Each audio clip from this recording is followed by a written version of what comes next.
తెరా తొలగిందంట. మా తెంగర ఆడబిడ్డలకి అర్థమై సావట్లా. ఎన్ని చూపించినా ఎన్ని చెప్పినా ఒక్కళ్ళు నమ్మట్లేదు. పడల్లని కొట్టి లవ్ జిహాద్కి గురైన వాళ్ళని పళ్ళమని కొట్టడం ఏమీ తప్పులేదు. క్రీస్తులో నడుస్తారా, మీరు ఒక క్రిస్టియన్ గా మారిపోతారా అంటే నేను అస్సలు చేయలేను ఆ పని.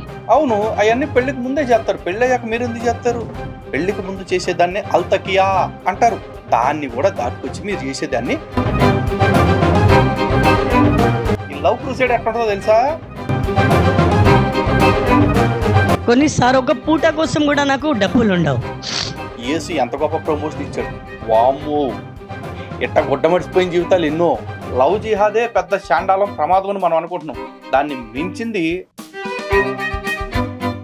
హిందూ బంధువులందరికీ జై శ్రీరామ్, జై గోమాత. హిందూ జనశక్తి శివశక్తి ఆధ్వర్యంలో ప్రారంభించబోతున్న అదితి గోక్షేత్రం యొక్క నిర్మాణానికి సహకరించాలనుకునే దాతలు దయచేసి ఈ కింద ఇస్తున్న అకౌంట్ డీటెయిల్స్ లేదా ఈ క్యూఆర్ కోడ్ని స్కాన్ చేసి మీ సహాయాన్ని పంపించండి. ప్రస్తుత తరుణంలో గోమాతని కాపాడుకోవాలి అంటే గోమాత యొక్క ప్రాధాన్యతని ప్రాశస్త్యాన్ని ప్రతి హిందువుకి తెలిసేలాగా చేయాలి. ప్రతి హిందువు కూడా గోసేవలో భాగం అయ్యేలాగా చేయాలి. సనాతన ధర్మం యొక్క మాన కేంద్రాల్లో అత్యంత ప్రాముఖ్యమైనది గోమాత.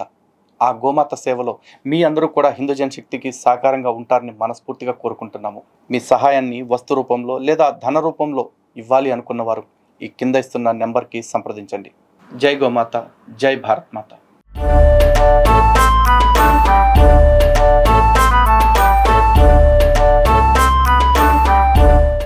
హిందూ బంధువులందరికీ జై శ్రీరామ్.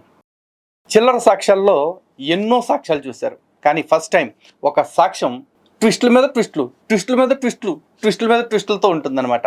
కాబట్టి ఈ సాక్ష్యాన్ని చివరి దాకా చూడండి. సో నేరుగా సాక్ష్యంలోకి వెళ్ళిపోదాం. కాబట్టి ఈ రోజు నేను ఏదైతే సాక్ష్యం పంచుకోబోతున్నానో ఆ సాక్ష్యం వల్ల ఇక్కడ కూర్చున్న ప్రజలు వాళ్ళు కూడా క్రీస్తులో నడిచి వాక్యానుసారంగా వాళ్ళ జీవితం ఉండేలా వాళ్ళకు సహాయం చేయమని, సాక్ష్యం ద్వారా వాళ్ళు కూడా బలపడేలా వాళ్ళకు సహాయం చేయమని యేసయ్య అతి పరిశుద్ధ నామంలో ప్రార్థించి బతిమలాడి వేడుకుంటున్నాం పరమ తండ్రి. అడుక్కుందులే కానీ ఇప్పుడు ఈ లైన్ గుర్తుపెట్టుకోండి. లాస్ట్లో దీన్ని చూసి నవ్వుకుందరు కానీ, ఓకేనా? నా పేరు పాస్టర్ అహ్మద్ హుసేన్ రయీస్ పాల్. అంటే గతంలో నా పేరు అహ్మద్ హుసేన్ ఉండేది, ఇప్పుడు రయీస్ పాల్ అని పెట్టుకున్నాను. విన్నారు కదా, బాబు ముస్లిం అహ్మద్ హుసేన్ రయీస్ పాల్ అయ్యాడు. అయితే ఇందులో ట్విస్ట్ ఏముందనుకున్నారా? ఇక్కడి నుంచి చూడండి, ట్విస్ట్లు మామూలుగా ఉండవు. నేను చెప్పాలంటే ముఖ్యంగా నా భార్య నా కొడుకు గురించి ఒక చిన్న ఇంట్రొడక్షన్ కూడా నేను ఇచ్చుకోవాలి. నా భార్య పేరు వన్యా లిజీ, నా కొడుకు పేరు షాన్ ఎనోక్. నా భార్య ఒక క్రైస్తవరాలే. వావ్. ఆమెకు పెళ్లి చేసుకున్నందుకు నేను క్రిస్టియన్ గా మారలేదు. ఇంకో ముఖ్య గమనిక, నేను ఒక ముస్లిం కుటుంబం నుంచి రక్షింపబడిన వ్యక్తిని కాబట్టి నాకు తెలుగు సరిగ్గా రాదు. నా ప్రాపర్ వచ్చేసి మహబూబ్ నగర్ తెలంగాణ, అయినా కూడా నాకు తెలుగు సరిగ్గా రాదు. కొంచెం మాట్లాడేటప్పుడు నాలుక తడబడుతుంటే అడ్జస్ట్ చేసుకోండి, తట్టుకోండి అనమాట. సో బాబు పాపని లవ్ జిహాద్ చేద్దామని ట్రై చేశాడు వీళ్ళ భార్యని. కానీ మీకు సీన్ ఇప్పటికీ అర్థమైపోయింది కదా. పాప బాగా తేడా కొట్టేసి మనోడిని లవ్ క్రూసైడ్ చేసేసింది. ఇప్పుడు బాబు పాప మా చేతిలో పలావ్ అయిపోయాడు అనమాట. పెళ్లి కూడా ఎలా జరిగిందంటే నాది వచ్చేసి లవ్ మ్యారేజ్. పెళ్లి కాకముందు నా భార్యకు చాలా ప్రామిసెస్ చేశాను. ఏమని అంటే, పెళ్లి తర్వాత నువ్వు ఒక క్రైస్తవరాలుగా ఉండిపోవచ్చు, కానీ నేనైతే ఒక ముస్లిం గానే ఉంటాను. డైలీ నువ్వు ప్రేయర్స్ చేసుకోవచ్చు, ప్రతి ఆదివారం నువ్వు చర్చ్ కి వెళ్ళొచ్చు అని ప్రేమ గుడ్డి మాయంలో చెప్పేశాను. కానీ ఎప్పుడైతే నా భార్య నా ఇంట్లో అడుగు పెట్టిన తర్వాత ఒక నిజమైన ఒక ముస్లిం సహోదరుడికి ఆ కోపం వస్తుందో అలాంటి కోపం నాకు వచ్చి, ఎట్లా అంటే ఫస్ట్ నా భార్యకు రూమ్ లో పంపించాడు. దాని తర్వాత నేను పోయాను. రూమ్ లో పోతే చూస్తే నా భార్య ముఖాల మీద కూర్చొని ప్రార్థిస్తుంది. నా భార్య ప్రార్థిస్తుండగా ఒక తుర్కోడు మరలా ఒక ముస్లిం సహోదరుడికి వచ్చిన కోపం ఎంత వస్తుందో అంత కోపం నాకు వచ్చింది. ఆ కోపంతో నా భార్యది జుట్టు పట్టుకొని లేపినాను. లేపి ఒకటే అన్నాను, సోనా అంటే ముద్దుగా నా భార్యకి సోనా అని పిలుస్తాను. ఎంత ముద్ర, జుట్టట్టుకుని పీకి లేపే అంత. అయినా ఒక్క వీడియో నిజంగా ఈ సాక్ష్యం చూస్తుంటే లవ్ జిహాదీ గాళ్ళకి లవ్ క్రూసేడీ గాళ్ళకి ఇద్దరికి కూడా ఇది ఒక గుణపాఠం అనమాట. అంటే బాధితులు ఎవరైతే ఉంటారో వాళ్ళకి. ఎందుకంటే ఇది చెప్తున్నాడు కదా, నేను నా భార్యని క్రిస్టియన్ని చేసుకున్నా, అప్పుడు నీకు నచ్చినట్టు ఉండొచ్చు అన్నాడు. అట్టగా చెప్తారు మా హిందూ ఆడపిల్లలు లేకపోయేప్పుడు కూడా, నీకు నచ్చినట్టు ఉండొచ్చు, నువ్వు నీ పూజ చేసుకో, నేను నా నమాజ్ చేసుకుంటా అంటాడు. కానీ పెళ్ళైన తర్వాత ఏం చేస్తాడు, అట్లా జుట్టు అట్టుకుని లేపుతాడు అనమాట. తేడా వస్తే సచ్చినట్టు ఎంకే చేసుకుంటా మీరు మతం మారాల్సి వస్తుంది.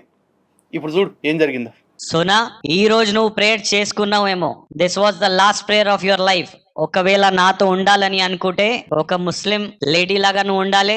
ఏదైతే మా ఇంట్లో పాటిస్తామో నమాజ్ ఇంకా అవన్నీ చేస్తామో అవన్నీ నువ్వు కూడా చేయాలంటే ఆమె ఒకటే అడిగింది, అండి మీరైతే అన్నారు కదా నేను డైలీ ప్రార్థన చేసుకోవచ్చు, ప్రతి ఆదివారం చర్చ్ కి పోవచ్చు. అయితే నేను ఒకటే అన్నాను, అది నిన్నరా. ఆ ప్రేమలో ఉన్న గుడ్డి మాయంలో నేను చెప్పేసినానేమో, కానీ ఇప్పుడు ఆ కంటి ముందల నుంచి ఆ ఏమంటారు సార్, తెర తొలగిందంట. కర్మదేరా బాబు, నీకు తెలిగిపోయింది. ఇప్పుడు నీకు కావాల్సింది ఏంటి? పెళ్ళికి ముందు ఎందుకులే దప్పం కావాలి. సరే పెళ్ళి అయిపోయింది, ఇక సచ్చినట్టు ఆమె నీతోనే ఉండాల్సి వచ్చేది కాబట్టి ఇప్పుడు నీకు మబ్బులు తొలగిపోయినాయి అనమాట. నువ్వేంటే ఎట్లా లవ్ మ్యారేజ్లు చేసుకున్నా మరకల బ్యాచ్ మొత్తం చేసే పని ఇదే. మా తెంగర ఆడబిడ్డలకి అర్థమై సావట్లా. ఎన్ని చూపించినా ఎన్ని చెప్పినా ఒకళ్ళు నమ్మట్లేదు. కనీసం ఇది చూసన్నా ఒకళ్ళిద్దరు మారతారేమోనని చూస్తున్నా. అయితే ఆ మాట అనేసరికి నా భార్య షాక్ లో ఉండిపోయి ఏం చెప్పలేని స్థితిలో ఒక ముస్లిం గానే దగ్గర దగ్గర 15 సంవత్సరాలు మంచిగా నటించింది.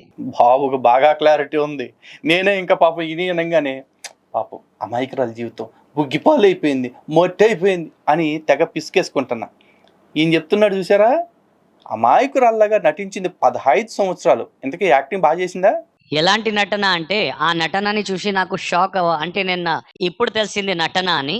కానీ దానికన్నా ముందు నేను నిజంగా ఆమె ఒక ముస్లిం సహోదరాల్లాగా ఉంది కానీ ఉన్నందుకు నేను చాలా సంతోషపడ్డాను. అది నటన అస్సలు కనిపెట్టలేకపోయాడు. కానీ ఎప్పుడైతే చాలా సార్లు మేము తినేటప్పుడు మాకు ఒక అలవాటు ఏముండే అంటే, మాకు బట్టల షోరూమ్స్ పెద్ద పెద్ద షోరూమ్స్ ఉండేవి. ఆ షాప్ బంద్ చేసుకుని రాత్రి మేము ఇంటికి వచ్చేసరికి అందరు ఫ్యామిలీ కలిసి, జాయింట్ ఫ్యామిలీ మాది అప్పట్లో. ఇగో సాక్ష్యం అంతా చెప్పాలంటే చాలా సాగదీత ఉంటుంది. అండ్ అందరూ చెప్పే రొటీన్ రొట్టే ఉంటుంది. నాకు ఆ కళ వచ్చింది, నాకు ఈ రోగం తగ్గింది, నాకు ఆ కష్టం పోయింది అని చెప్తాడు. కాబట్టి ఇందులో వచ్చేప్పటికి అట్లాంటి చాలా వరకు స్కిప్ చేసేస్తానండి. అసలు ట్విస్ట్లో ఉన్న ఎపిసోడ్లు మాత్రమే ప్లే చేస్తాను. ఎవరికన్నా బాగా ఓపుకుంటే ఆడ ఇంటర్వ్యూ ఎత్తుక్కుని చూసుకోండి. ఆడి రైస్ పాల్. మేము కలిసి తినేటప్పుడు టీవీ ఆన్ చేసుకొని, అప్పట్లో చాలా ఫేమస్ సీరియల్స్ వస్తుండే, ఆ సీరియల్స్ చూసుకుంటూ తినే అలవాటు, లేదంటే ఒక మూవీ పెట్టుకొని తినేట అలవాటు. కానీ నా భార్య తినడానికి కూర్చున్నప్పుడు ఆహారం మీద ఇట్లా చేతి పెట్టుకొని టీవీ వైపు చూస్తూ లోపల ప్రార్థిస్తుండే. నాకు ఎన్నోసార్లు ఆమె మీద డౌట్ వచ్చిండే. అయితే ఒకసారి సొనా అని పిలిచిన, పలకలే. రెండోసారి పిలిచిన, పలకలే. మూడోసారి పడల్ అని కొట్టి, సమజమే నయ్యారా తుమారి, అప్పటి నుంచి పిలుస్తాను అర్థం అవ్వట్లేదంటే పళ్ళమని కొట్టాడంట. నిజంగా ఇట్లాంటి వాళ్ళని చేసుకుని లవ్ జిహాద్కి గురైన వాళ్ళని పళ్ళమని కొట్టడం ఏమీ తప్పులేదు. రైజో అహ్మదో నువ్వు తప్పే లేదు. కానీ ఇంత వివరంగా చూపిస్తున్నా కూడా వాళ్ళు నమ్మట్లేదు. మర్చిపోయా అసలు విషయం, నీ భార్యకి హ్యాట్స్ ఆఫ్. 15 సంవత్సరాలు నిన్ను ఎరుపుని చేసిందంటే, పక్కనే కూర్చున్నా నీకు దొరకకుండా తన పని తను చేసుకుంటూ నిన్నే మాయదొబ్బింది అంటే you are a big round of applause. అయ్యో సారీ అండి, నేను అక్కడ యాక్చువల్గా నేను ఫోకస్ నాది మొత్తం ఇంట్రెస్ట్ టీవీ మీదనే. కానీ నీకు సరేలే టీవీలో ఏం చూపించిందంటే, నువ్వు చూస్తూనే ఉన్నావు కదా, మళ్ళీ నేను ఎందుకు స్టోరీ చెప్పాలని ఆమె ఫోకస్ అక్కడ ఇంట్రెస్ట్ లేనే లేదు. ఏమంటే లోపల ప్రార్థన చేసుకుని మొదలు చేస్తుంది నా భార్య. రైజు అహ్మద్ హుస్సేన్ అంటే ఏదో పెద్ద మేధావు అనుకున్న ఎరుపే, బ్రాండెడ్ ఎరుపు. ఎందుకంటే ఇన్నిసార్లు నాకు నీ మీద మరలా డౌట్ వస్తూనే ఉంటది. నువ్వు అంటావు నేనైతే ఒక ముస్లిం లేడీగానే ఉన్నానండి అంటే, అలాంటి చాలా సంఘటనలు జరిగినాయి. అప్పట్లో నాకు ఎన్నిసార్లు నా భార్యని దూషించి మాట్లాడడం, అవమానించి మాట్లాడడం, అలాంటి చాలా సంఘటనలు జరిగినాయి. ఎందుకంటే నేను ఆమెకు అన్న అంటే నీకన్నా ఒకవేళ నేను నీకు పెళ్లి చేసుకోకుండా ఒక మంచి ముస్లిం అమ్మాయిని చేసుకుంటేనా బాగుండేనేమో. అంతేరా, కర్మగాలి గత్యంతరం లేక ఇక సావు తప్పదు, ఇట్టాగే సావు కొడతా ఉంటాడు అని తెలిసి చాలామంది అమాయకంగా నీ మతం నీదే, నా మతం నాదే, నువ్వు చెప్పిన మాయ మాటలు నమ్మేసి పెళ్లి చేసుకున్న వాళ్ళు కూడా గతి లేక మతం మారిపోతా ఉన్నారు. చూడండి అమ్మా, చూడండి, ఎవరైతే లవ్ జిహాదీలకు గురవుతా ఉన్నారో అలాంటి లవ్ జిహాదీ కోసం ట్రై చేసిన ఒక ముస్లిం వ్యక్తే ఈ సాక్ష్యం చెప్తా ఉన్నాడు. నేను నా పెళ్ళాన్ని కొట్టేవాడిని, తిట్టేవాడిని, దూషిస్తూ ఉండేవాడిని అని చెప్పేసి చెప్తా ఉన్నాడు. ఎవరైతే పెళ్లికి ముందు మేరా అబ్దుల్ అలగ్ హై, మేరా రజాక్తో మజాక్ హై అని చెప్పేసి అనుకుంటారో అలాంటి వాళ్ళందరికీ ఇప్పటికైనా కళ్ళు తెరుచుకుంటే, ఒక్కదాంతో తెరుచుకుంటారని నేను అనుకోవట్లే, కానీ తెరుచుకుంటే మీరు అదృష్టవంతులు, మీ అమ్మ బాబులు అదృష్టవంతులు అనుకుంటాం. తిట్టడం, అవమానించడం అందరి ముందల అలాంటి చాలా సంఘటనలు జరిగినాయి. జరిగిన తర్వాత అట్లా చూస్తూ చూస్తూ దగ్గర దగ్గర 15 సంవత్సరాలు అయిపోయింది. 2004లో నా పెళ్లి జరిగింది. 2019 దాకా ఒక సంఘటన ఏం జరిగిందంటే మా ఇంట్లో నవంబర్ మంత్ 2019లో నా భార్యది వార్డ్రోబ్ నేను ఎప్పుడు కూడా తెరిచి చూడను. కానీ అన్ఎక్స్పెక్టెడ్ గా ఆ రోజు నేను హాఫ్ షర్ట్ వేసుకున్నాను. నా భార్య వార్డ్రోబ్ అంటే బీరువాకి తాళాలు ఉండేది. ఆ తాళం నా చేతికి తగిలి ఓపెన్ అయిపోయింది. వావ్. నేను ఎప్పుడు కూడా నా భార్యది వార్డ్రోబ్ చెక్ చేయను నా లైఫ్ లో. కానీ ఆ రోజు సడన్ గా ఓపెన్ అయ్యేసరికి ఇట్లా దొబ్బి బంద్ చేయనికి పోతే ఇదే బైబిల్ కనబడింది నాకు. ఈ బైబిల్ కనబడేసరికి నాకు కోపంలో ఒక తుర్కోడికి వస్తది కదా, ఆ కోపం ఎంతగానం వచ్చి అంటే ఒక ముస్లిం సహోదరుడికి వస్తది కదా, ఆ కోపం టాప్ టు బాటమ్ ఆ కోపంతో రగిలిపోతున్నా నేను గట్టిగా బెడ్రూమ్ నుంచి అడిచిన, ఏ సోనా ఇక్కడ రానా. ఆమె భయపడి ఎందుకు ఇంత గట్టిగా అరిచి పిలిచినాడని ఓహలో ఎగ్గడివి నువ్వంటే ఎవడికి రా భయం, నువ్వు కొడతావని భయం అంతే. కుంటా రూమ్ లో వచ్చింది. ఏమైందండి అంటే, ఈ బైబిల్ నీ వార్డ్రోబ్ లో ఎందుకు ఉందన్న. కాదండి మా అక్క చనిపోయింది కదా, ఆమె గుర్తింపులుగా నేను గుర్తింపుగా పెట్టుకోవాలంటే పెద్ద వాల్ మీద పెద్ద పోస్టర్ వేపిస్తా, ఆమెది కావాలంటే పెద్ద ఫోటో ఫ్రేమ్ కట్టిస్తా ఆమె కోసం ఆమెది. కానీ ఇది మా ఇంట్లో ఉండకూడదు. మేము ముస్లిం కాబట్టి ఇది నేను చూస్తే నాకు నడవదు. ఒకవేళ ఇప్పుడు నువ్వు పంపకుంటే నేను ఇప్పుడే కాల్చి పడిస్తా అన్నాను. ఒరే నాకు అర్థం కావట్లా, ఇప్పుడు పెళ్లి చేసుకునేటప్పుడు రాని మతం పెళ్ళైన తర్వాత ఎందుకు అడ్డం వచ్చింది?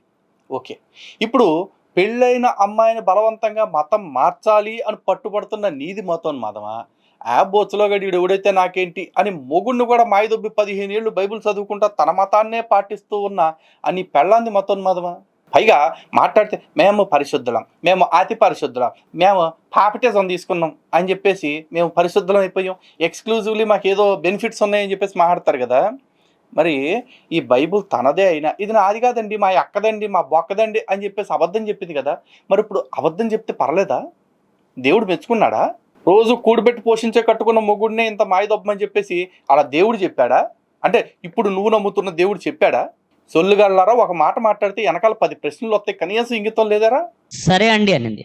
ఆ రోజు మా అత్తమ్మ మా వదినమ్మ కూడా మా ఇంట్లో పడి ఉన్నారు. అయితే మా అత్తమ్మకి గట్టిగా పిలిచాను, అత్తమ్మ గారు అని పిలిచాను. పిలిచిన తర్వాత అత్త వదినంటే ఎంత విలువరా, కొంపలో పడి ఉన్నారా?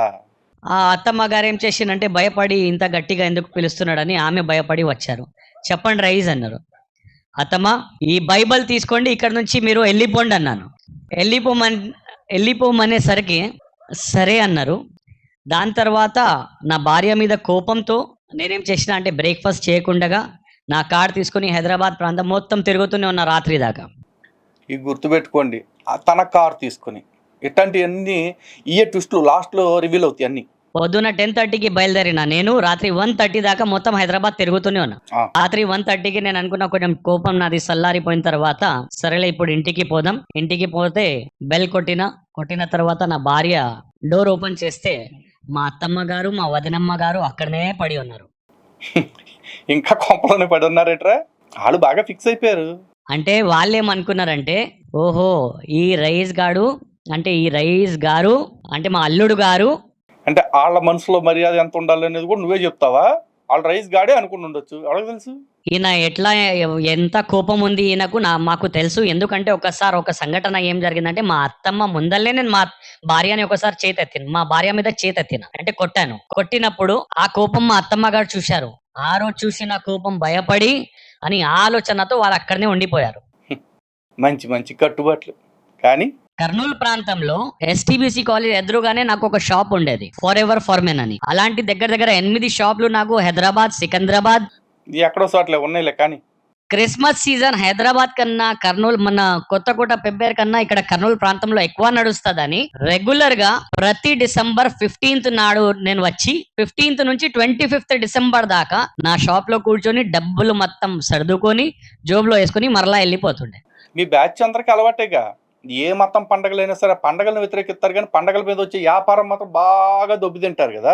పైగా గుర్తుపెట్టుకోండి 8 షాపులు, ఇందాకేమో ఓన్ కారు. నా భార్య మీద ఉన్న కోపంతో నేనేం చేసిన అంటే డిసెంబర్ 1కే వచ్చేసాను. ఎప్పుడు కూడా డిసెంబర్ 15కి వస్తాను, ఈసారి డిసెంబర్ 1కే వచ్చేసాను. వచ్చిన తర్వాత డైలీ నా భార్య నాకు ఫోన్ చేయడం, ఆమెకు దూషించి మాట్లాడడం, నేను ఫోన్ కట్ చేసి పెట్టేయడం, అలాంటి దగ్గర 22 days జరిగింది. చూసావా, పెళ్ళాం మతం మారకపోతే లవ్ చేసుకున్న ఈ జిహాదీగాళ్ళు ఎలా చేస్తారు? అలా కనపడిన చోటల్లా దూషిస్తూనే ఉంటారు. అమ్మ బాబులు ఉన్నారని కూడా లేకుండా కొడతానే ఉంటారు. కోర్స్ పాపం వాళ్ళు ఉన్నారని కొడుతున్నారు, వాళ్ళు లేకపోతే చంపేస్తారు ఒక్కోసారి.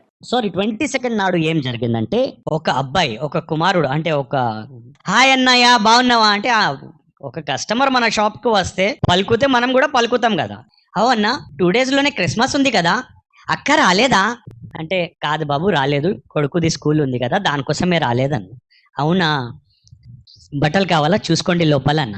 అయితే లోపల పోయి మరలా కౌంటర్ దగ్గర వచ్చిన, అవునయ్య మీరు ముస్లిమ్స్ కదా, మా అక్క క్రైస్తవరాలు కదా, మా అక్కకు మీరు పర్మిషన్ ఇస్తారా, మీది లవ్ మ్యారేజ్ అంట కదా, మా అక్కకు మీరు పర్మిషన్ ఇస్తారా, మా అక్క డైలీ ప్రేయర్ చేసుకుంటుందా, ప్రతి ఆదివారం మీరు చర్చ్కి పంపిస్తారా అంటే, నా భార్య మీద ఉన్న కోపంకి నా లోపల ఎట్లా అంటే అగ్నిగుండం లాగా అగ్ని నాకు కుమ్మరిస్తుంది నా లోపల. అంటే వీడు వచ్చి దాంట్లో కెరసిన్ వేసినట్టు ప్రశ్నలు అడుగుతున్నాడు. ఏమని అడుగుతున్నాడు అంటే, అన్నయ్య ఇంతకు మా అక్క పోతుంటుందా, ప్రేయర్ చేసుకుంటుందా అంటే, నేనన్నా బాబు నువ్వు బట్టల కోసం వచ్చినావు కదా, బట్టలు పోయి చూసుకో నాకు పని ఉంది వేరే అన్న. ఆయనకి ఏదో అర్థమై లోపల పోయిండు. మరలా తిరిగి వచ్చిండు, అవన్నా ఎల్లుండి ఒక 2 days లోనే క్రిస్మస్ కదా అంటే, మా అక్క వస్తుందా మరలా ఇక్కడ అంటే, లాస్ట్కి కోపం వచ్చి బాబు ఏం అడగకుండా కామ్గా బట్టలు కావాలంటే బట్టలు తీసుకో లేదంటే వెళ్ళిపో అన్న. వానికి అర్థమైంది అన్నయ్య ఏదో కోపంలో నింటాడు, సర్లే కావాలని ఊకే గెలికినట్టున్నా ఈయనకు అని కామ్గా బట్టలు తీసుకున్నాడు, పైసలు కట్టిండు, వెళ్ళిపోయాడు. వెళ్ళిపోయిన తర్వాత రాత్రి 1:30కి నా షాప్ బంద్ అయింది. బంద్ అయిన తర్వాత రూమ్కి పోయాను. హాయిగా అన్నం తిన్న తర్వాత పడుకుందామంటే నిద్రనే వస్తలేదు. ఎందుకంటే ఆ అబ్బాయి అడిగిన ప్రశ్నలకి నా దగ్గర జవాబు లేక, వానికి ఊకే విసికించొద్దు చెప్పలేక, వానికి డైరెక్ట్గా మొహం మీద తిట్టినట్టు మాట్లాడినా నేను. అంత సమాధానం చెప్పలేకపోవటానికి ఏముందరా పోతే అక్కడ. ఎమ్మట అడిగితే, లేదురా బాబు మీకీ అక్క మాకి మతంలోకి మారిపోయింది, నేను మార్చేసిన, మీకీ అక్క ఆ నల్లట్ల పుస్తకం అదే బ్లాక్ అట్టల పుస్తకం పట్టుకోనీకి లేదు అని చెప్పేయచ్చు కదా. అంత పిసుక్కునేంత ఏముందంటో అంటే, ఒక సాక్ష్యాన్ని కూడా క్రియేట్ చేసుకుని మరి చెప్పాల్సిన కర్మ ఎందుకు వస్తుంది మీకు? నేను అనుకున్నా, అవును కదా 2004లో నా పెళ్లి జరిగింది, 2019 ఇప్పుడు నడుస్తుంది, 15 సంవత్సరాల నుంచి నా భార్య ఒక ముస్లింగా ఉంది కదా, ఒకవేళ తిరిగి నా భార్యనే నాకు అడిగింది అనుకోండి, అండి మీరు నా కోసం నా క్రీస్తులో నడుస్తారా, మీరు ఒక క్రిస్టియన్గా మారిపోతారా అంటే, నేను అస్సలు చేయలేను ఆ పని. అవును, అవన్నీ పెళ్లికి ముందే చేస్తారు, పెళ్ళి అయ్యాక మీరు ఎందుకు చేస్తారు? పెళ్లికి ముందు చేసేదాన్ని అల్తకియా అంటారు, దాన్ని కూడా దాటుకొచ్చి మీరు చేసేదాన్ని లవ్ జిహాద్ అంటారు. అంటే ఐదర్ మతం మార్చి పెళ్లి చేసుకోవటం, లేదా పెళ్లి చేసుకుని మతం మార్చడం, అది కుదరకపోతే పిల్లలు పుట్టిన తర్వాత గత్యంతరం లేని పరిస్థితి వచ్చాక మతం మార్చడం, మొత్తానికి మార్చడం కామను.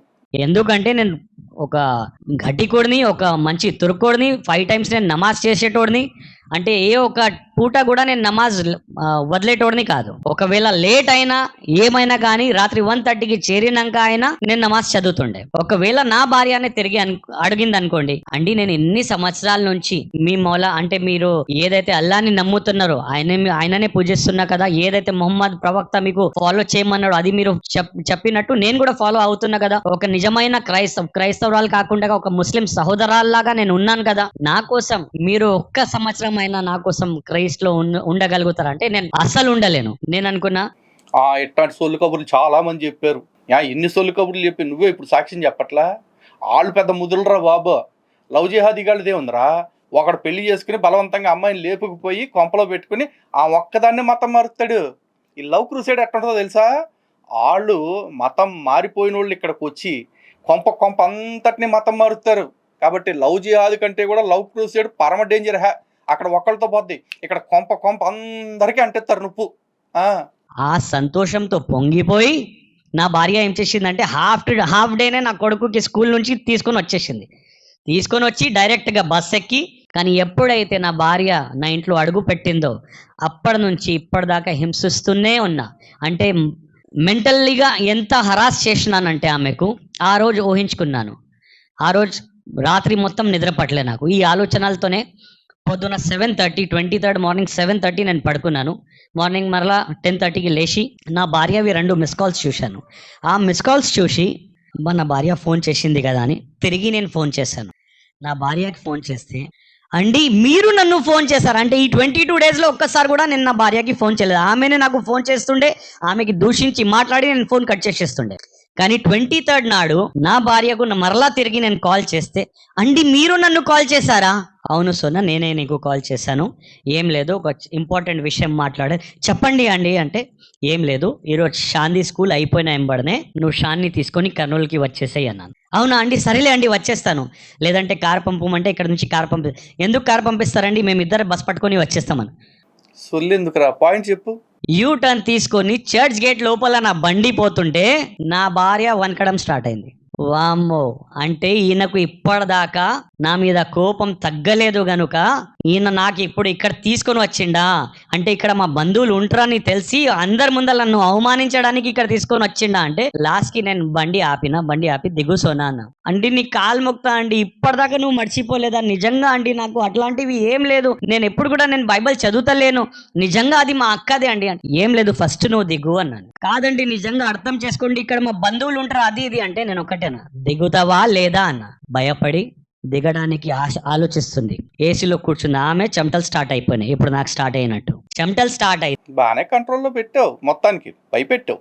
చర్చ్ కి ఒక డోర్స్ ఉంటాయి కదా బయట, ఆ డోర్స్ లోపల నా భార్యది చేతి పట్టుకొని లోపల తీసుకుపోతుంటే చర్చ్ బయటనే ఇట్లా పట్టుకొని లాగి, అండి ప్లీజ్ అండి మా బంధువులు ఉంటారు ఇక్కడ అంటే, సోనా నీకు చెప్పాను కదా ఒక ఇంపార్టెంట్ విషయం నీతో చెప్పాలని, ఒక సర్ప్రైజ్ ఉందని అని చెప్పాను కదా.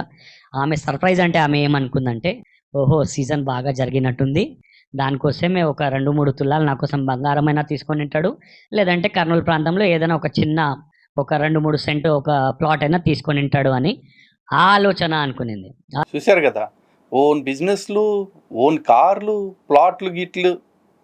ప్లాట్లు గోల్డ్లు గిఫ్ట్లు ఇచ్చే కెపాసిటీ అన్నీ ఉన్నాయి. బట్ ట్విస్ట్ ఏంటనుకుంటున్నారా, ఇవన్నీ యేసుని నమ్మక ముందు ఉన్నాయి. యేసుని నమ్మితి ఎకరం అమ్మితి అని ఒక సామెత ఉన్నారు కదా, అక్కడే ఇది. నీకు చెప్పాను కదా సోనా ఒక సర్ప్రైజ్ ఉందంటే, ఏముందండి ఆ సర్ప్రైజ్ అని బెదురుకుంటూ మాట్లాడుతుంది. నేనన్నా ఏం లేదు, ఈ రోజు నుంచి నీకు మొత్తం స్వాతంత్రం అనేది ఇస్తున్నా. ఈ రోజు నుంచి నువ్వు బైబిల్ చదవచ్చు, ఈ రోజు నుంచి ప్రతి ఆదివారం నువ్వు చర్చ్కి వెళ్ళొచ్చు, ఇంట్లో ఆరాధన చేసుకోవచ్చు అంటే, అండి నాకు అలాంటిది ఏం లేదు. ఆమె భయపడి, అమ్మా ఆయన నాకు టెస్ట్ చేస్తాడేమో, పరీక్ష పెడుతున్నాడేమో, ఒకవేళ అవునా అని చెప్తే పడల్లని కొడతాడేమో అని భయంతో, అండి నాకు నిజంగా అలాంటిది ఏమీ లేదు, నేను ఒక మంచి ముస్లిం సహోదరాల్లాగా ఉన్నాను కదా, ఎందుకు ఇలాంటి మాటలు మీరు మాట్లాడుతున్నారంటే, గట్టిగా ఆమె చేతి పట్టుకుని, సోనా నేను నిజంగా అంటున్నా, మా అమ్మ మీద వట్టేసి చెప్తున్నా, ఈ రోజు నుంచి నువ్వు బైబిల్ చదవచ్చు, ఈ రోజు నుంచి నువ్వు ప్రార్థన చేసుకోవచ్చు, ప్రతి ఆదివారం నువ్వు చర్చ్కి కూడా వెళ్ళొచ్చు అంటే. అది పాపం బాబుకి తెలియక సూది మనంత సంధిచ్చాడు.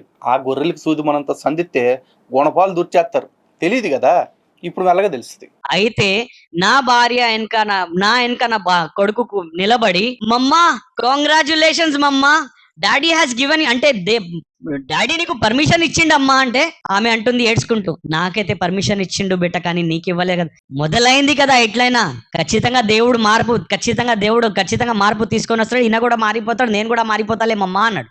అంటే నేను అప్పటిదాకా నాకు తెలియదు, లోపల పోతే అప్పుడు దాకా ఇది తెలియదు పాప, వాళ్ళ కొడుకుని అప్పటికే మార్చేసిందని చెప్పేసి కొంపలో ఏం జరుగుతుందో కూడా తెలియకుండా పూర్తిగా వ్యాపారం మీద దృష్టి పెట్టేసి భార్యను మతం మార్చాలని చూశాడు. కానీ భార్య అంత తెలివైందో చూసారా, అప్పటికి వీళ్ళిద్దరికి కలిపి పుట్టిన సంతానాన్ని మత మార్పిడి చేసేసింది ఏకంగా.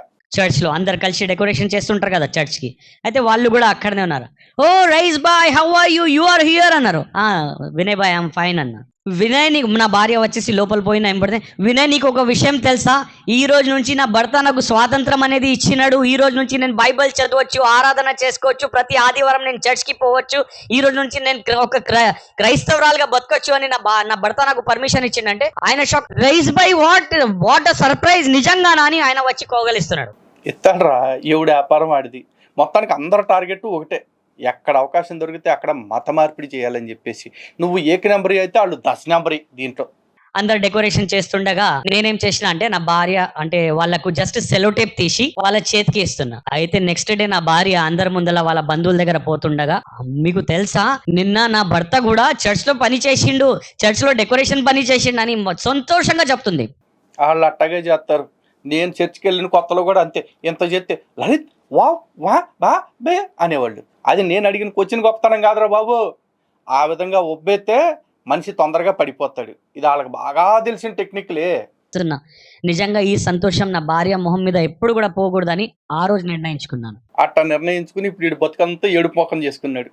కానీ దాని తర్వాత కూడా ఏం జరిగిందంటే రాత్రి 1:30 దాకా మేము చర్చ్లోనే ఉన్నాం. చర్చ్లో ఉన్న తర్వాత 1:30కి పోయాము. షాప్ దగ్గర పోతే డైరెక్ట్గా చూస్తే 2,70,000 చిల్లర 2,72,000 2,73,000 ఏమో జరిగింది కౌంటర్ ఆ రోజు. నేను అనుకున్నా, అంటే నేను నా అల్లాని చెప్తున్నాను, అయ్యల్లా నేను నా భార్యని సంతోషంగా పెడితే నువ్వు నా బిజినెస్ని డైరెక్ట్గా డబల్ చేసేసి నన్ను కూడా సంతోషాన్ని ఇచ్చినావు అని నేను నా అల్లాని స్తుతిస్తున్నాను. నెక్స్ట్ డే ఏం చేశానంటే 24th December 2019 నా భార్యకు అన్నాను, మీ బంధువులు అందరు ఇక్కడనే ఉంటారు కదా, ఈ రోజు నీతో పాటు నేను కూడా వచ్చి అందరితో కలుద్దాంలే. అంటే ఆమె మొహం మీద ఆ సంతోషం చూశాను కదా, ఆ సంతోషాన్ని చూసి ఇంకా నేను సంతోషాన్ని చూడాలని ఆ ఆశతో వాళ్ళ బంధువుల దగ్గర, వాళ్ళ క్లాస్మేట్స్ దగ్గర, అందరి దగ్గర ఆమెకు తీసుకొని పోయాను. మరలా పొద్దున్న 10:30కి పోయిన మేము రాత్రి 2:30 ఏమో అయింది మరలా మేము షాప్ దగ్గరికి వస్తే. అప్పుడు కూడా కెక్కిన జనాలు ఉన్నారు. మార్నింగ్ 3:30 4 o'clock దాకా జనాలు ఉన్నారు నా దగ్గర మా షాప్లో. ఆ రోజు లెక్క చూస్తే 4,72,000 highest counter of my life. అంటే వావ్, ఎప్పుడు కూడా 4,72,000 నా లైఫ్ లో ఎప్పుడు కూడా అంత కౌంటర్ ఎప్పుడు కూడా ఒక్క దినంలో నేను చూడలేదు. ఆ రోజు ఫస్ట్ డే నా లైఫ్ లో చూసింది నేను. ఆరిపోయే దీపానికి ఎలుగెక్కువ అంటారా? నువ్వు మతం మారే ముందు నీకు అలా చూపించాడు అనమాట. మారిన తర్వాత ఏం చేశాడు? కుయ్ మొత్తం పోయింది. కావాలంటే ఈ వీడియో చూడండి. సోనా నేను రక్షింపబడ్డాను, నేను బ్యాప్టిజం తీసుకోవాలని అనుకుంటున్నాను. అప్పుడు మేము డేట్స్ డిసైడ్ చేసుకొని ఉపవాస ప్రార్థన పెట్టడం మొదలు పెట్టుకున్నాను. March 20th రోజు జనతా కర్ఫ్యూ, March 21st 2020కి corona holiday start. First corona. ఆ కరోనా సమయంలో నేను వాక్యంలో బలపడడానికి దేవుడు ఏం ఏర్పాటు చేసిండు?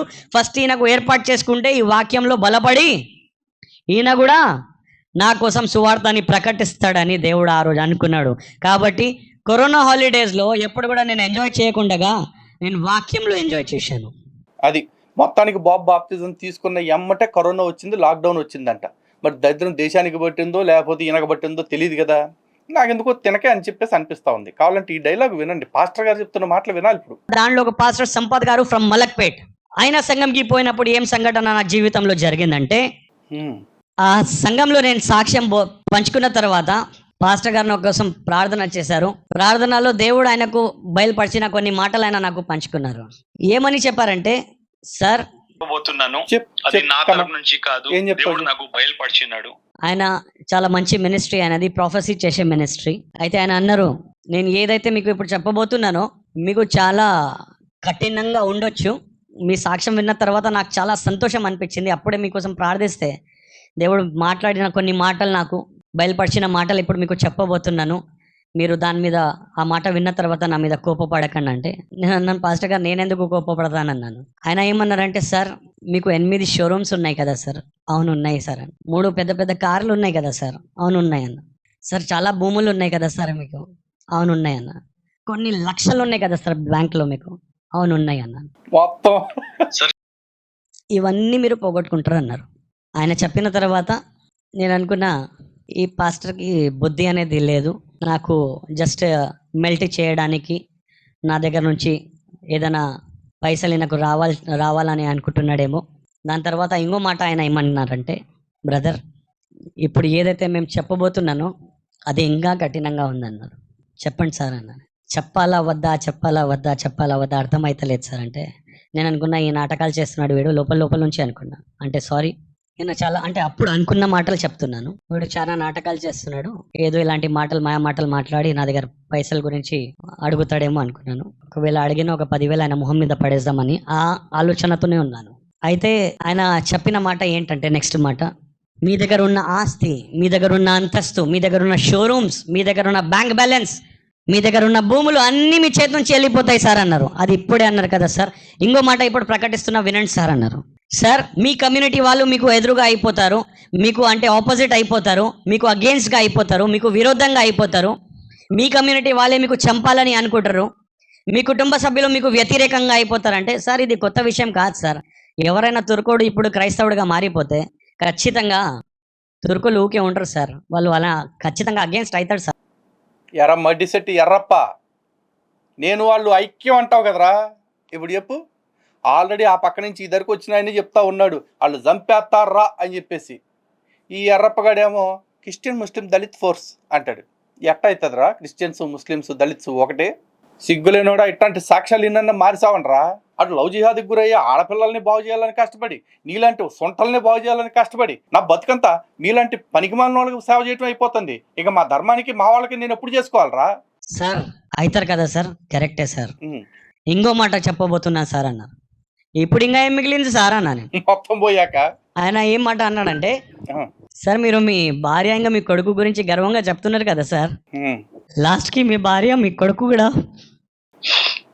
ఏడవకో ఎద్దులాగా ఉన్నావు, ఎడితే దరిద్రంగా ఉంటుంది. లాస్ట్ కి మీ భార్య మీ కొడుకు కూడా మీకు వ్యతిరేకంగా అయిపోతాడు సార్, మిమ్మల్ని వదిలేసి వెళ్ళిపోతాడు సార్. అంటే కుర్చీ మీద కూర్చున్న నేను లేచి దమాగోమా ఖరాబాగా తెరా అన్నాను నేను డైరెక్ట్గా. ఆ కుర్చీని మడతా పెట్టి అనిపించింది కదా.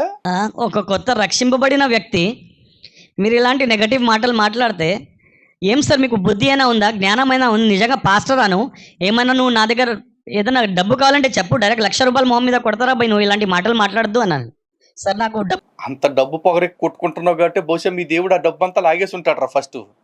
నిజంగా అంత డబ్బు వలిపి ఉండుంటే నువ్వు ఇంకెన్ని చేష్టలు చేసి ఉండేవాడు అనే లేదు సార్. కానీ నిజంగా దేవుడు నాకు బయలుపరిచిన మాటలు మీకు చెప్తున్నాను సార్.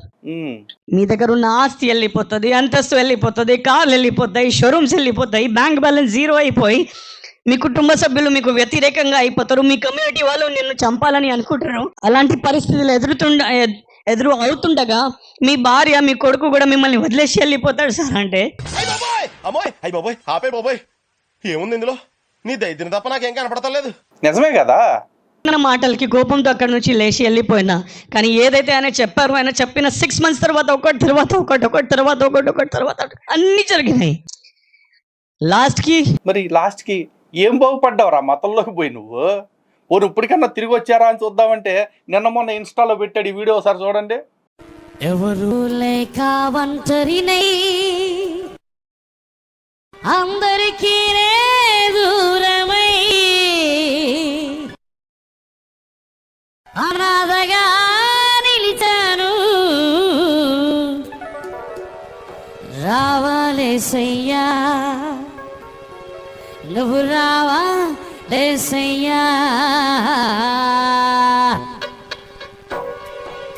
ఎవరు లేక ఒంటరినై అందరికీ దూరమై, ఎవరు లేక ఒంటరినై అందరికీ దూరమై అనాథగా నిలిచాను, నువ్వు రావాలేసయ్యా నువ్వు రావాలేసయ్యా. అదనమాట. మళ్ళీ మీరు అనొచ్చు వాళ్ళ ఆవిడ కొడుకు ఫోటోలు నువ్వే అట్ట పెడతావు అని చెప్పేసి. బాబు ఇన్స్టాలో పబ్లిక్లో పెట్టుకుంటే నేను తీసి పెట్టాను బాబు, నా తప్పేం లేదయ్యో అంటే తన బాధ మీకు కూడా తెలియాలి కదా పాపం, అందుకని చెప్పాను అనమాట. ఏమైనా పాటలో మంచి ఫీల్ ఉంది. July 13th, July 13th, 2023 ఏడు సాకులేరా, ఎందుకు ఓ పల్లా అని ఎడుతాంటివి? నా భార్య కూడా నన్ను వదిలేసి నా కొడుకుని తీసుకొని వెళ్ళిపోయింది. చాలు మరి, నువ్వు లవ్ జిహాద్ చేద్దామని అవన్ చేసుకున్నావు, నిన్ను లవ్ క్రూసైడ్ చేసేసింది, పని అయిపోయింది, అవి వెళ్ళిపోయింది. ఏటున్నది ఇక్కడ? August 16th, 2023 నాడు మరలా తిరిగి డైవోర్స్ కేసు వేసింది డైరెక్ట్గా. నేను షాక్ అయ్యాను. నేనన్నా సోనా ఏం చేస్తున్నా, కనీసం అర్థమవుతుందా నీకు? అన్నీ పోగొట్టుకున్నానే, అందరు విరోధంగా ఉన్నారా నాకు, నువ్వు వద్దే వద్దు అంటుంది. ఇప్పుడు పోయి లాస్ట్కి కోర్టులో కాలు పట్టుకున్నాను, నన్ను క్షమించరా, సరేలే నా తప్పు ఉంది, నేను నీకు తిట్టినా. నాకు లాడమ్మ మొగుళ్ళలాగా బతికావు, శోభనం గదిలోకి వెళ్ళి కూడా జుట్టు అట్టుకుని పైకి లేపావు, చివరికి ఇప్పుడు వచ్చి కాళ్ళు అట్టుకునే కాడికి తెచ్చాడు మీ ప్రభు నిన్ను. అబ్బో వినటానికి చాలా ఇన్స్పైరింగ్ ఉందిరా. మతం మారే వాళ్ళందరూ ఈ దరిద్రాలని చూసి పెట్టుకోండి, రాసి పెట్టుకోండి, ఎప్పుడైనా గుర్తు పెట్టుకోవటం మీకే ఉపయోగం అన్నమాట. తప్పు ఉంది, కానీ ఎప్పుడైతే నేను తురుకుడుగా ఉన్నప్పుడు నువ్వు నాకు అన్ని భరించినావు నా కోసం, ఇప్పుడు నేను ఒక క్రైస్తవుడిగా మారిపోయిన తర్వాత జస్ట్ తిడితే వెళ్ళిపోతావా అన్నాను. నువ్వు నీ నోడుతోనే అన్నావు కదా వెళ్ళిపోమని. నీకు ఇంకా మ్యాటర్ అర్థం కావట్లా. నీ షాపులు పోయినాయి, కార్లు పోయినాయి, బంగారం పోయింది, భూములు పోయినాయి, ఎందుకుంటుంది ఆవిడ ఇంకా? అవన్నీ నీ దగ్గర ఉన్నాయి కాబట్టి నువ్వు జుట్టట్టుకున్నా పల్లా కొట్టినా కూడా పడి ఉంది. అంతేగాని నువ్వేదో పెద్ద వీర విశ్వాసం అయిపోతావు ఆస్తి ఏం పెట్టుకోవాలా. ఆ పాస్టర్ గారు ఇంకో మాట అన్నారు సార్, పోతుండగా మరలా ఆపి, సార్ వెళ్తున్నారు, ఇంకో మాట మీకు చెప్పాలని అనుకుంటున్నాను సార్, ప్లీజ్ ఒక్క నిమిషం సార్ అన్నారు. ఇంకా ఏం మిగిలింది అయ్యా అన్నా. సరిపోవట్లేదా మీకు? డైజెస్ట్ అవుతలేదా నీకు అన్నాను నేను. చెప్పండి సార్, ఇంకా కక్కండి నా గురించి అన్నాను. చెప్తే సార్ ఇప్పుడు వినండి సార్ ఇంకో మాట, ఇవన్నీ జరిగినప్పుడు అప్పుడు మీరు దేవుని కోసం స్థిరంగా నిలబడితే ఖచ్చితంగా దేవుడు మీ జీవితంలో ఎన్నో అద్భుతాలు చేస్తాడు సార్ అన్నారు. ఆయన ఈ జరిగే సమయంలో ఇప్పుడు ఈ శోధనలు ఏదైతే జరుగుతున్నాయో, ఇప్పుడు సమయం ఎలా జరుగుతుందంటే కొన్నిసార్లు ఒక పూట కోసం కూడా నాకు డబ్బులు ఉండవు. అది మ్యాటర్. పాపం అవసరమైతే ₹1,00,000 ఇసిరేస్తా అన్నోడు ఇప్పుడు ఒక పూటకు కూడా డబ్బులు లేవంట. యేసు ఎంత గొప్ప ప్రమోషన్ ఇచ్చాడు. వామ్మో, ఇట్టా గుడ్డ మడిచిపోయిన జీవితాలు ఎన్నో. లక్కీగా ఇది యూట్యూబ్లో ఉంచారు, కానీ ఇట్లా యూట్యూబ్లోకి రాకుండా మడతపడిపోయిన జీవితాలని ఓసారి అన్వేషించాలయా. ఎవరన్నా అట్లాంటి సాక్షులను పంచుకోవాలనుకుంటే రండి మన దగ్గరికి, బ్రహ్మాండంగా చూపిస్తాం. లాస్ట్ ఇయర్ జనవరి మంత్ లో సూసైడ్ దాకా వెళ్ళిపోయాను. సూసైడ్ కి వెళ్ళిపోయినా నేను, నా దగ్గర 2 పని చేసే పిల్లలు, వాళ్ళు నన్ను అంటే వాళ్ళకు కూడా తెలియదు నేను అట్లా హ్యాంగ్ చేసుకున్నానని. రాత్రి 2:30కి సడన్ గా వాళ్ళు మేల్కొన్నారు. మేల్కొని నా రూమ్ లాక్ ఉంటే వాళ్ళకు డౌట్ వచ్చి అన్నయ్య అని పిలిస్తే నేను పలుకుతలేనందుకు భయపడి డోర్ ని ఇరగొట్టేస్తే ఆ రోజు వాళ్ళు నన్ను కాపాడినప్పుడు నేను అనుకున్న దేవుడే వాళ్ళని పంపించినాడేమో, ఇంకా దేవుని కార్యంలో నేను దిగాలేమో అని. వచ్చాం కాదు, పోయింది ఎట్టాగు పోయింది, ఇక్కడికి వచ్చాం కదా, కనీసం ఎక్కడన్నా సేవకుడిగా మారితే అందరినీ షేవింగ్ చేసుకుంటా గడిపేయచ్చు అనుకున్నావు కదా. లేకపోతే నువ్వు మారిందే 4 సంవత్సరాల క్రితం, మళ్ళీ ఇప్పటికే నువ్వు పాస్టర్ అయిపోతావు. సరిపోయిందిరా బాబు మీకు. ఇప్పుడు 3 months లో నా పాస్టర్ ట్రైనింగ్ కూడా కంప్లీట్ అయిపోతుంది. కానీ దేవుని కృప వల్ల ఇప్పటిదాకా ఈ సంవత్సరం లోపల్లోనే 95 ప్రసంగాలు నావి అయినాయి. అంటే 95 చర్చెస్లో నేను ఇప్పటిదాకా పోయి బోధించాను. అంటే 95 చోట్ల నీ సాక్ష్యం చెప్పావు. 95 చోట్ల చెప్పిన తర్వాత కూడా 96వ చోట నువ్వు ఏడుస్తున్నావు అంటే నీ ఏడుపు నిజమని ఎట్రా నమ్మేది? మత మార్పిడి కోసం ఎంత కట్టుకథలని చెప్తారు. అంటే ఈ కట్టుకథలు అనే కాడ ఇంకోటి తీసుకోవాలి. మయానుడు ఇంకో కథ చెప్పాడు, కళ రావటం, ఆ కళ గురించి ఒక్కో పాస్టర్ దాన్ని స్టోరీలాగా లింకప్ చేసి చెప్పటం. ఈడు రక్షణ పొందాడు, వాళ్ళంతా రక్షణ పొందకుండా గొడ్డలోడు తీసుకుని తిరుగుతున్నారు. ఈ సోదంతా చాలా ఉంటుంది. అయితే ఈ రొట్ట సోది చాలా మంది చాలా చోట్ల చెప్పేయే కాబట్టి దాన్ని స్కిప్ చేసేసి ఇక్కడ చెప్తున్నాను. దయచేసి మీరు ఎవరన్నా దాన్ని చూసే ధైర్యం చేస్తారేమో చేయమాకండి. వాంతులు బేగులు అన్నీ అయిపోతాయి. ఇట్లా కత్తిరించి చెప్తేనే ఈ వీడియో ఇంత చిరాగ్గా చాండాలంగా ఉంది.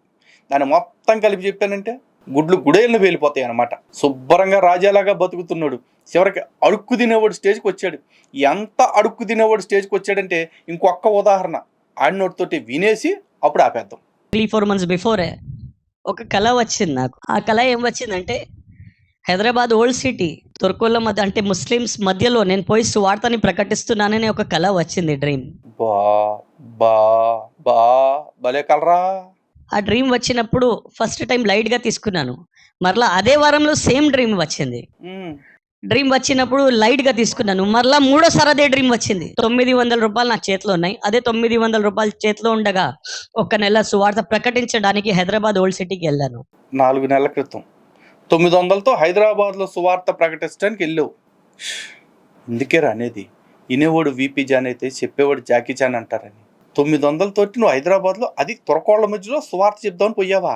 చెప్పు, ఏం చెప్తున్నావు చెప్పు. ఇక్కడ నుంచి పోయే ముందు ఒక పాస్టర్ గారు, ఆయన పేరు చెప్పాను ఎందుకంటే ఎవరి పేరు నాకు చెడగొట్టడానికి ఇష్టం ఉండదు. ఆ పాస్టర్ గారిని నేను ఫోన్ చేశాను. పాస్టర్ గారు నేను ఇట్లా వస్తున్నా అంటే ఆయన చాలా సంతోషపడి, బ్రదర్ మీరు ఇక్కడ సువార్త ప్రకటించడానికి వస్తున్నారు ముస్లిమ్స్ మధ్యలో అంటే మా టీం కూడా మీతో పాటు వస్తామన్నారు. చాలా సంతోషపడ్డాను. అరే ఒక సహవాసం దొరుకుతుంది కదా నాకు. కూర్చోబెట్టి పందెం కోళ్ళకి ఎవడొకటి మ్యాప్ తనకు దొరికాడు అనుకున్నాం. ఆ టీం మెంబర్స్ కూడా ఉంటే అందరు కలిసి మేము సువార్తని ప్రకటిస్తాం కదా అనుకున్నాను. హైదరాబాద్ చేరిన తర్వాత ఎవరైతే పాస్టర్ గారు నాకు ప్రామిస్ చేశారు కి I and my team will be with you, అక్కడ పోయిన తర్వాత నేను సువార్త ప్రకటించాను. 27 days దాకా నా ఫోన్ ఎత్తలే ఆ పాస్టర్ గారు. అది నేను చెప్పట్లా, తురకోళ్ళ ఏరియాకి వెళ్ళి సువార్త అనే పేరు ఎత్తాలంటే ఒక్కొక్కడికి ఉత్స పోసుకుంటాడు. ఎందుకంటే వాళ్ళు ఊరుకుంటారా? ఈయన కూర్చోబెట్టి నోట్లో ఉచ్చబోసి పంపిస్తారు. వాళ్ళు అంత కట్టరగా ఉన్నారు వాళ్ళు. ఇప్పుడు వాళ్ళ దగ్గరికి నువ్వు వెళ్ళి సువార్త చెప్పావా? చెప్పు. హైదరాబాద్లో ఉన్న నేను సువార్త ప్రకటించేటప్పుడు ఫస్ట్ 3 days ఏం చేశానంటే ఏదైతే ఏరియాస్ దేవుడు నాకు చూపించినాడు ఆ ఏరియాస్ లో పోయి, అన్ని ఓల్డ్ సిటీలో ఏరియాస్ లో పోయి ప్రార్థనలతో కంచె వేశాను. 4వ దినం నేను సువార్త ప్రకటించడం మొదలు పెట్టాను. 5వ దినం సువార్త ప్రకటించేటప్పుడు మార్నింగ్ 7:30కి నేను బయలుదేరుతుండే, ఒక్కరినే పోతుండే. సువార్త అంటే ప్యాంప్లెట్స్ తీసుకొని నేను పోకుంటుండే.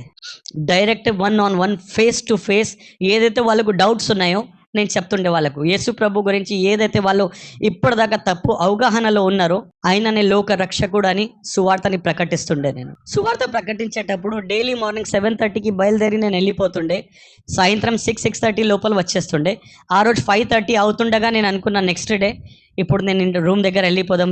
రూమ్ కోసం అంటే మీరు అనుకుని ఉంటారు 900 రూపీస్లో మీకు రూమ్ కూడా దొరికేసిందంటే దేవుని కృప వల్ల నా దగ్గర పనిచేసే అబ్బాయి దగ్గరనే నేను పోయి పడుకున్నాను. అది దేవుడి కృపేంట్రా. ఓరే దేవుడి కృప నీకు తిన్నగా ఉంటే నీ బిజినెస్ బాగుండేది, నీ పిల్లలు నీతో ఉండేవాళ్ళు. అది లేక నీ బతికిట తగలడింది.